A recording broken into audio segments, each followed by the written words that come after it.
लोकसभेचे विरोधी पक्षनेते व काँग्रेस नेते राहुल गांधी हे 4 व 5 ऑक्टोबर रोजी 2 दिवसीय कोल्हापूर दौऱ्यावर येणार आहे। 4 तारखेला सायंकाळी कसबा बावडा येथील छत्रपती शिवाजी महाराजांच्या पूर्णाकृती पुतळ्याचे त्यांच्या हस्ते उद्घाटन होणार असून 2 दिवसात ते विविध कार्यक्रमांना उपस्थिती लावणार असल्याची माहिती काँग्रेसचे आमदार सतीश पाटील यांनी दिली आहे। उपस्थित श्रीमंत छत्रपती शाहू महाराजजी, आमदार जयंत असगावकर, आमदार राजूबाबा, जयश्री जाधव, चेतन नरके, करण गायकवाड, राहुल पाटील, सर्वच सचिन चव्हाण शहर अध्यक्ष आणि सर्व पत्रकार बंधू भगिनी,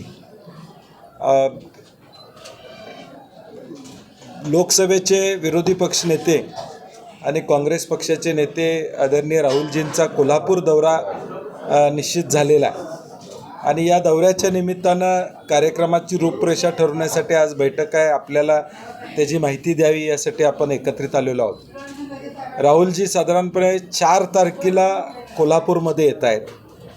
4 तारखेला संध्याकाळी कसबा बावडा भगवा चौक येथे छत्रपती शिवाजी महाराजांच्या मूर्तीचं अनावरण 6 वाजता संध्याकाळी होईल।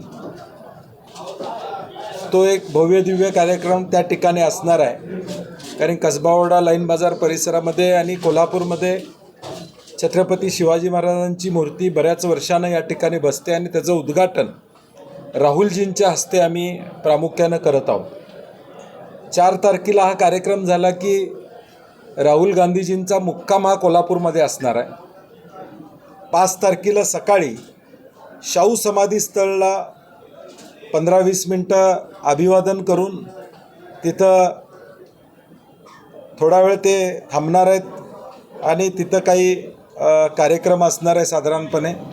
तो झाल्यानंतर त्याच दिवशी न्याय संविधान सन्मान संमेलन या पद्धतीनं देशामध्ये अनेक संमेलनं चालू आहेत, ज्यामध्ये सर्व धर्माचे लोक, NGOज हे एकत्रित येतात आणि त्या संमेलनाला ते 2 तास उपस्थित राहून त्या लोकांशी, राज्यातनं आलेल्या 1000 लोकांशी संवाद साधतील, असा हा साधारणपणे त्यांचा दौरा आणि 12 वाजता ते कोल्हापुरातून रवाना होतील।